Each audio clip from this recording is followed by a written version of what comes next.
Burlesque performers and producers. Do you know how to evaluate your performance art or your productions? Do you know how or what to critique? This is especially important because this is how I improve. It's how I know how to market. It's what teaches me to create something that someone will buy, right? It's the skill in knowing how and what to critique and evaluate in my performance art and productions. Do you set measures of success, and have you reached them in your productions and performances? I say that because then I wonder about people who just be like, yes, I performed, or the show sold out. That can be two measures of success, that you actually did the performance and that it sold out.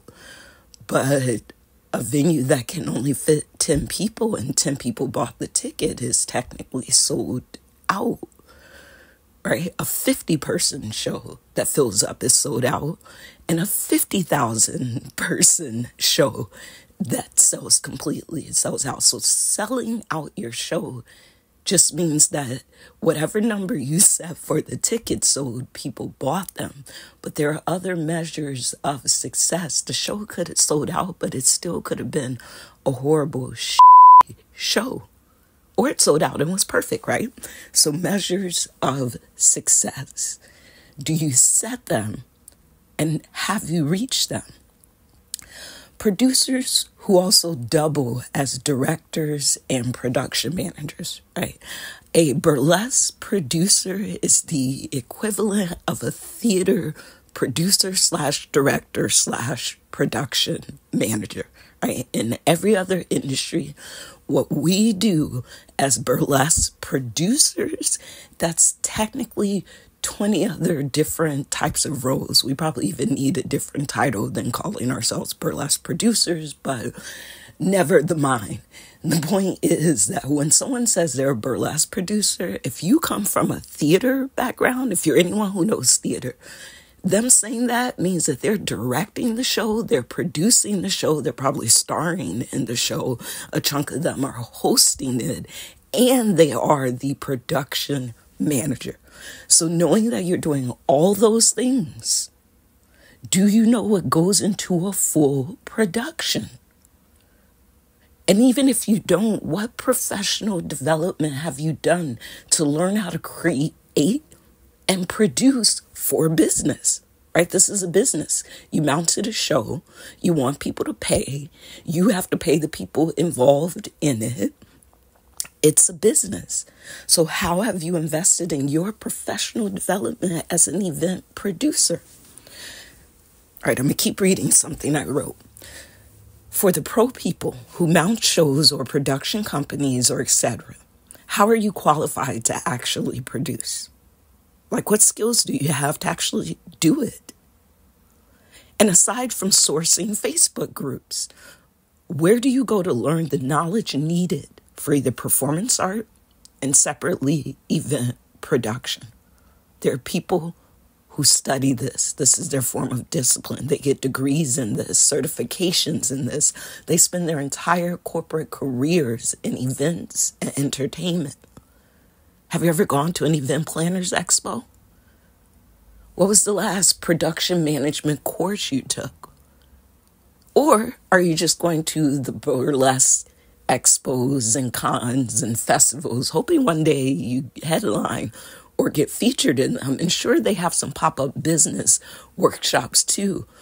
But if you're an event producer, even if the industry is burlesque, have you gone out into the event industry to up your professional development?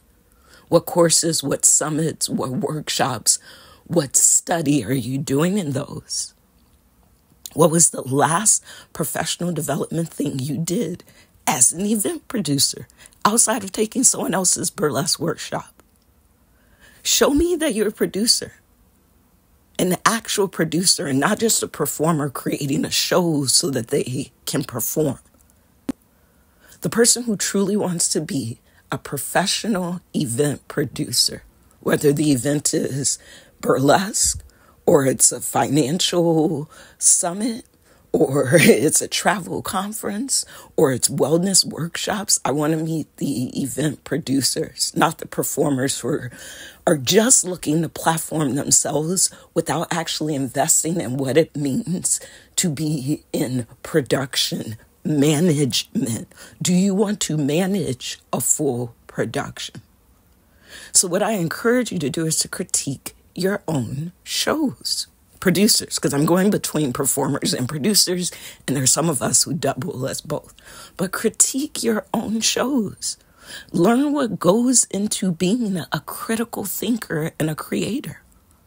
And if you don't know the difference of being hard on yourself and two in your head and versus actually professionally critiquing yourself, if you don't know the difference, I'm not talking to you. And also you can take classes on this. I'm in burlesque and I've been doing that for 15 plus years. Most of my artistic background comes from theater, not all. I've been involved in theater professionally since 2001. That's 23 years. Like I studied it, but also where I'm getting checks in the professional world. So 23 years. And my background in theater, because you could study to be an actress or you could be a playwright. I mean, I dabble in many of those. But my specialties, there's three things where I am the expert. I'm a stage manager for theater. That's a glorified, amazing project manager. I'm also a director. That's why it's easier for me to produce in burlesque, because I know how to direct stage productions, full stage productions, not just curate one-off acts who perform one after another. And then I'm also a theater critic.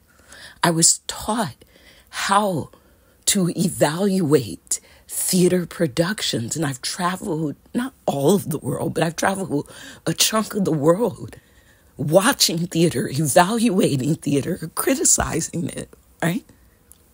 So do you know how to actually, like I want a burlesque critic, someone who goes around to all the shows and write actual reviews and not just, they performed and it's great, let's give it up for the community. I want to read actual true burlesque reviews, and maybe I just need to start doing it.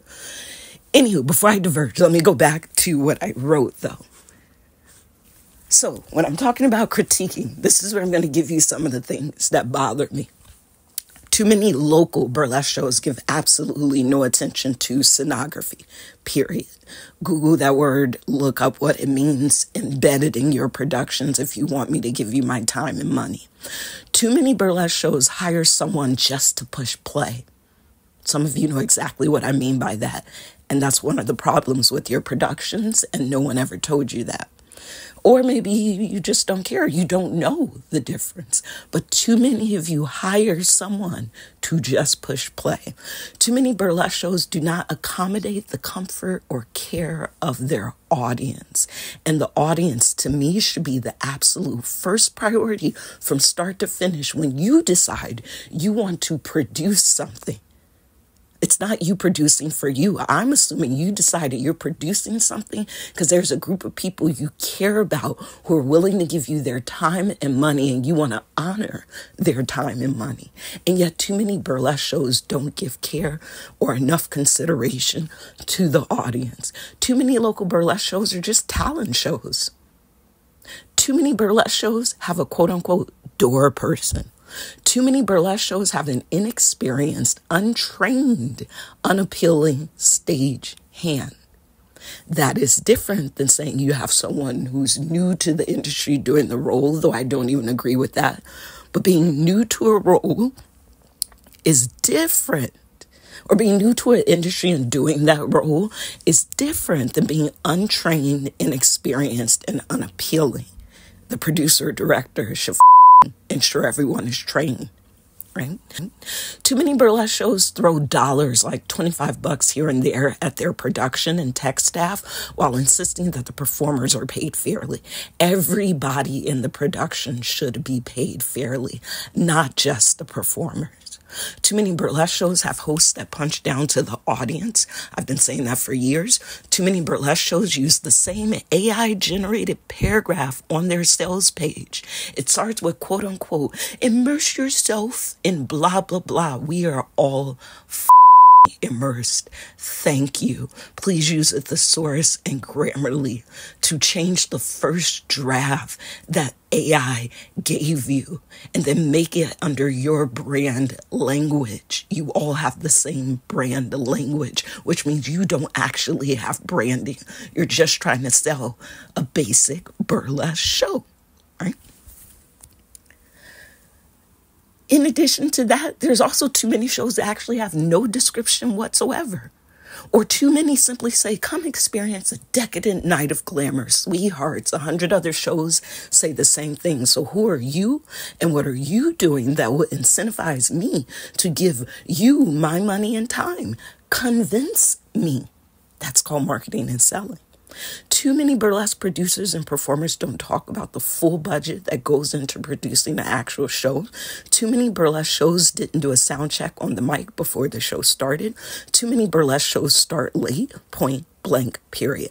They start late. And then the producer or host has the unmitigated gall after the start time to say they'll be starting even later. That's if they say anything at all. Too many burlesque shows, local ones, specifically are not professional productions, but they want to be treated like a business and like a professional. Too many burlesque shows have someone, the producer, with a great idea, but no wherewithal or financial backing to actually guarantee the experience of the show they want to do. Again, this is mostly local shows at bars, lounges, nightclubs, speakeasies, and such. Granted, larger budgeted shows could also have issues, but seldom is it production basics. Audit your shows. Audit yourself as a producer, as a performer. Google free lists that show you the questions to ask yourself to learn to professionally critique yourself or build a relationship with a mentor or find someone who will do free labor for you so you can make more money based on their free labor and advice, or pay someone, or build a mastermind group where your network is willing to invest in each other. I'm thinking of doing that. Aside from a membership program, I'm thinking of creating an invite-only mastermind that I can pour into and where they are going to pour into me. But do something. Do something. I say that because people will put bids in to perform for Sire and Pack, and I can't tell that they are erotic noir performers. We have a certain style of performance, and then their social media doesn't even have one video showing them performing. And even if they didn't know what we specifically mean by erotic noir, I've posted a 45-minute free workshop on what we mean by the erotic. And I get that the term is popular now and everybody also has their own definitions, but I've been using this term for over 20 years. Back when most of the industry considered me a black Jezebel because I was saying the word erotic. So watch the video. It's an orientation into performing with my productions. But people don't do that. They do not watch. And maybe performers also don't know how to evaluate if they are the right fit. And that's why that video exists. So maybe you're like that. You don't know how to critique yourself or even to improve. But if that be the case, like, learn. I say this because I didn't know years ago, for instance, that my photography was bad as It was awful. It was awful. And then a friend and pro photographer told my hobbyist ass how bad my shit really was. And I thought it was good. I thought it was amazing. I thought others should celebrate my photography and give me more gigs. I thought more experienced photographers should help me for free without me having to ask. I thought because I desired photography so much, everything related to it should be given to me. I had no idea my actual photography artwork was shit. though, until someone gave me a true, honest critique that I asked for. And then I asked them to teach me how to critique my own work. Do you know how to critique and evaluate yourself, whatever industry you're in? So back to burlesque. Since most burlesque producers won't invest in professional development in the event production industry and still are wanting to sell tickets without doing the work, Google, quote unquote, ways to improve my stage productions or something like that. People don't want to pay you money for janky ass productions with lighting that starts late with subpar performance art. It's just the truth, unless it's a talent show or a local student showcase. Then they will clap simply because you participated. Moving from that to the pro world, you got to level up your acts and your productions. You do not get a pass simply for participating.